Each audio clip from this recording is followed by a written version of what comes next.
Hey everybody, this is Rydo, and the new expansion of Hearthstone Savers of Uldum is nearly upon us, so we can now look at the cards. So if you go into the collection and go into crafting mode, select include uncraftable cards, and then filter your way down to Uldum. That's how you see the new cards. Last time we looked at the hunter cards, and we started with the neutral cards, so we have a good understanding of what potential synergies we'll see. It seems like every expansion, we'll be doing Mage today.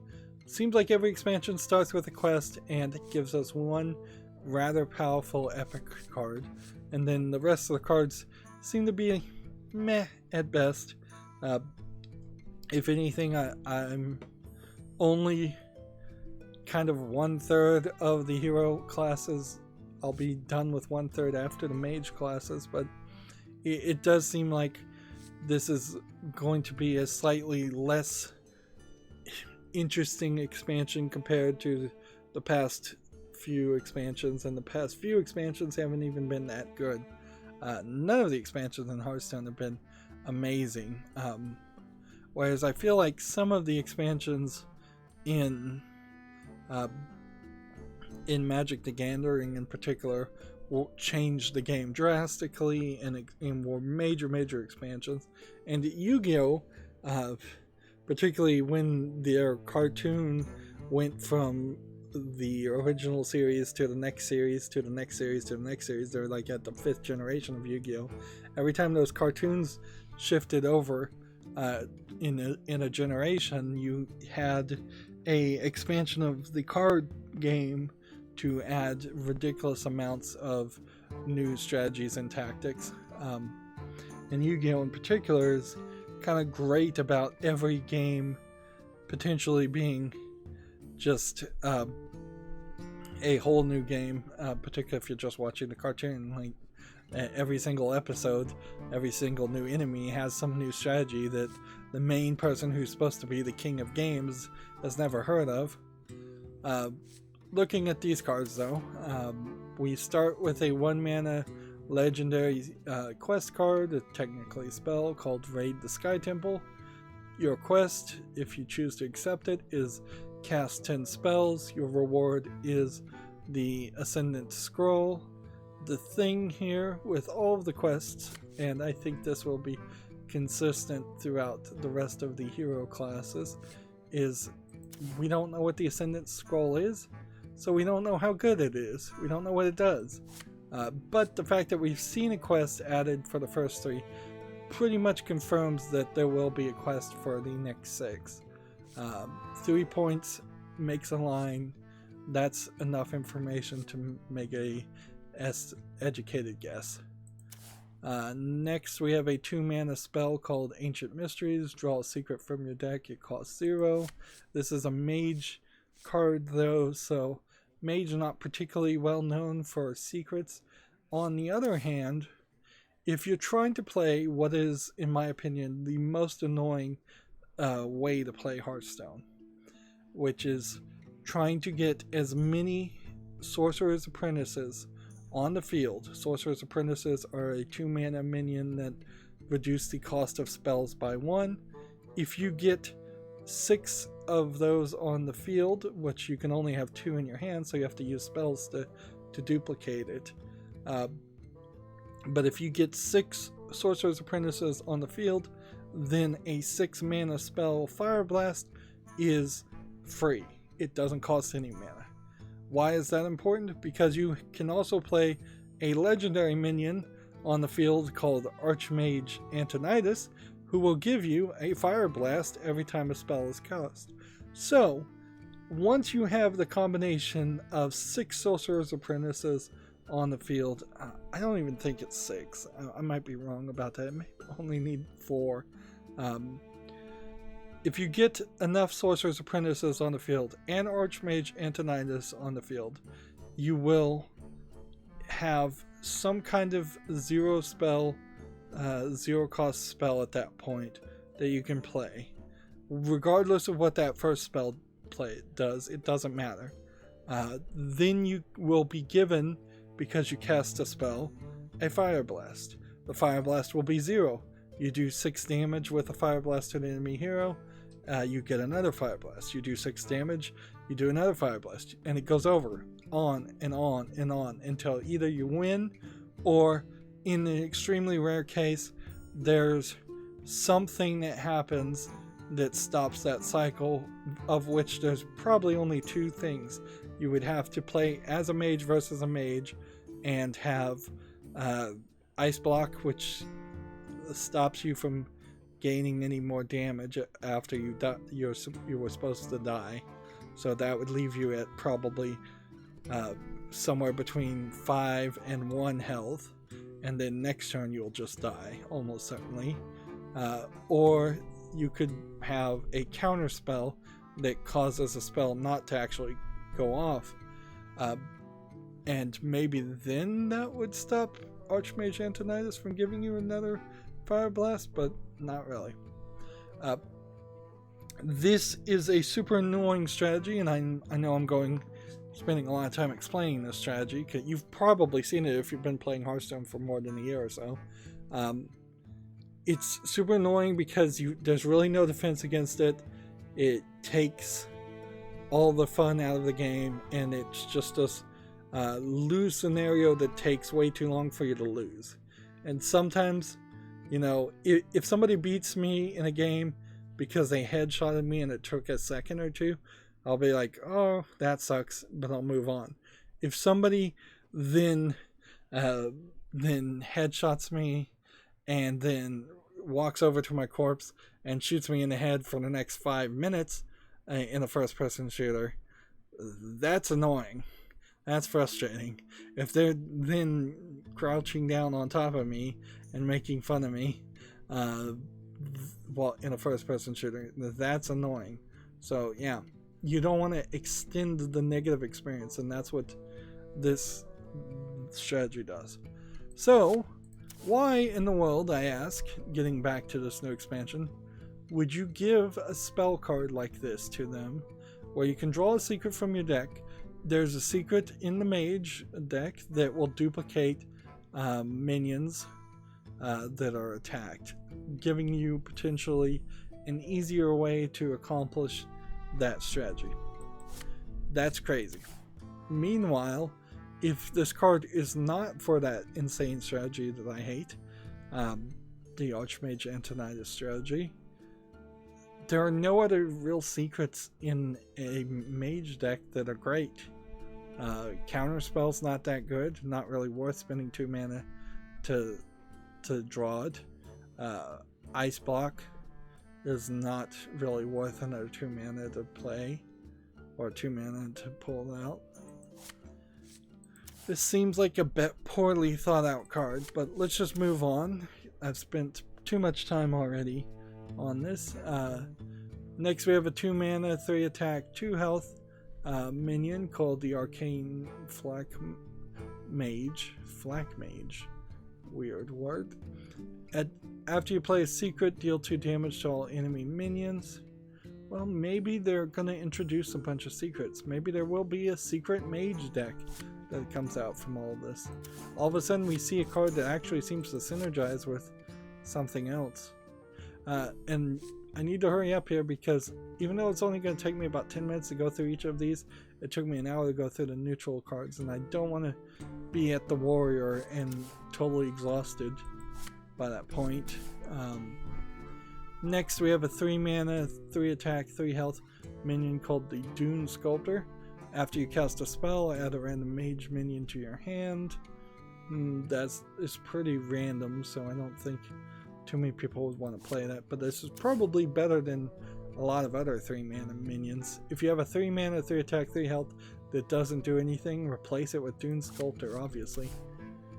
Next we have a 3 mana spell called Flame Ward. Secret: after a minion attacks your hero, deal 3 damage to all enemy minions. It's worth mentioning that Mage already has Flame Strike, which does damage to all enemy minions. So we've got like 2 new cards being added that do damage to all enemy minions on a Mage deck. Mage always needs to be a somewhat simplistic, easy hero class to play, because it is the hero class that it forces all the game forces all new players to play before anything else. So I really don't think in the meta that the mage should be anywhere above the midpoint. So there's 9. It should always be somewhere between the 4th or 5th best top meta decks to play. This doesn't feel like that's what they're doing. This feels like they're pushing Mage to be the 1st, 2nd, or 3rd best meta deck, top meta decks to play.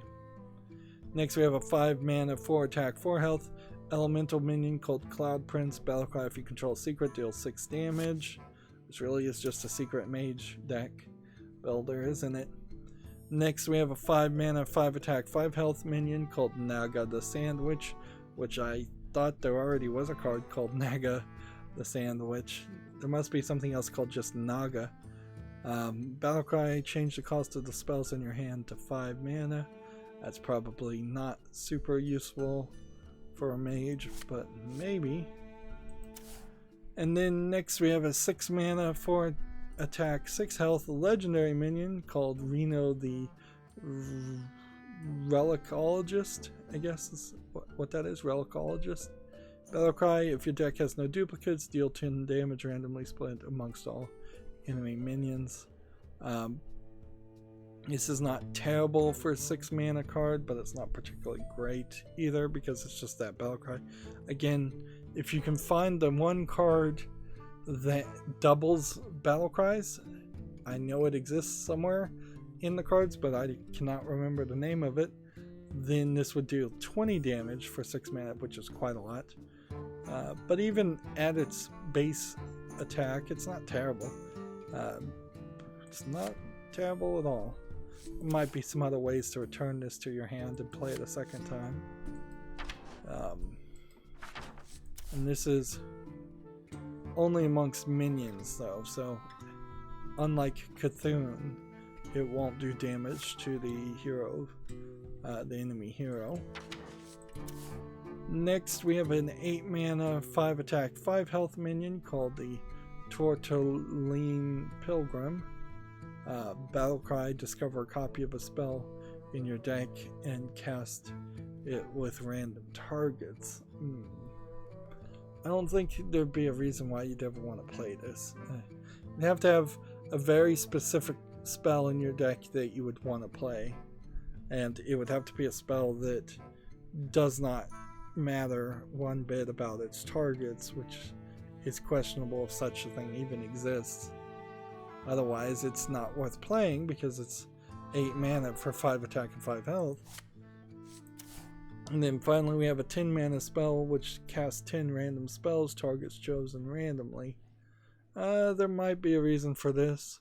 This is a spell called the Puzzle Box of Yogg-Saron, which this is basically the Hellraiser cube. Or an equivalent reference to that. Yeah, I'm interested in seeing just how many secrets. So if we type in the phrase secret, and then let's see, I think there's probably a better way to do this, but if I put secret colon, the mage here has counterspell, duplicate. When a friendly minion dies, put 2 copies of it into your hand. I guess duplicate is now in wild, so it would be harder to play that anyways. Effigy, explosive runes. So maybe they just lost a bunch of secrets and they're trying to replace secrets. Frozen clone. So here you have duplicate. When a friendly minion dies, put 2 copies into your hand. After your opponent plays a minion, add 2 copies of it to your hand. 2 ways to duplicate cards. Ice block, which is in wild. Whenever you take fatal damage, prevent it and become immune this turn. That is also in wild, and I don't know why I don't have that card actually. That doesn't make a lot of sense, but I don't think I got rid of all of my cards on my main account. I got rid of all the wild cards on my Asian and European accounts. Mana Bind, another wild cards. Mirror Entity, that's still playable. Potion of Polymorph is not playable because it's a wild. Spellbinder is playable. Splitting Image, when one of your minions is attacked, summon a copy of it. So what's the difference between this 3 mana spell? When one of your minions is attacked, summon a copy of it and duplicate. When a friendly minion dies, put 2 copies in your hand. Okay, slight difference there. But this is in wild and that isn't. And then Vaporize. I did not realize so many cards were in wild. Well, I guess that explains why the new expansion is adding more secrets to the Mage character class set, is because they've got to replace everything that's in wild. And I'd really love to see some statistics as far as who actually plays in wild and who doesn't, because I definitely get the feeling that nobody really plays in wild, and all the cards from the sets that have been put into wild are now wastes. That's one of the beauties of doing it the old-fashioned way and just owning like Magic the Gathering cards. Is as much as the organization of Wizards of the Coast, now owned by Hasbro, can tell you that you can't play a Black Lotus card. If you want to play Black Lotus in a home game and you have Black Lotus, you can play Black Lotus. So old cards, old expansions can be banned by people in tournaments all they want, but they can't be digitally banned for the vast majority of people playing. Whereas Hearthstone has digitally banned well over half of all the cards they've ever created by putting them in wild. They're not impossible to play, certainly, but they are in a segregated lower class tier of play of Arena. Meanwhile, they've really failed to bring in enough new players or add enough new interesting cards to justify the separation between standard play and wild. At this point, if I was in charge of it, I'd say let's get rid of wild, bring all the old cards back, or give me a very good justification why specific old cards can't come back in their current form, or why they need to be nerfed in some way. I would be perfectly happy to see 100 nerfs happen to old cards if it brought back the 400 or 500 cards that have been put into wild. But I'm getting into a bit of a rant, so that's going to be it for this recording. As always, I ask you to like, share, subscribe, comment, and watch every second of my videos. If you want to friend or follow me on any social media sites, there's a whole bunch of links down below in the description box. And if you want to support me even further, there's a link to Patreon, or you can friend me on Steam and gift me a game off my wishlist. Thank you for watching. Have a good evening.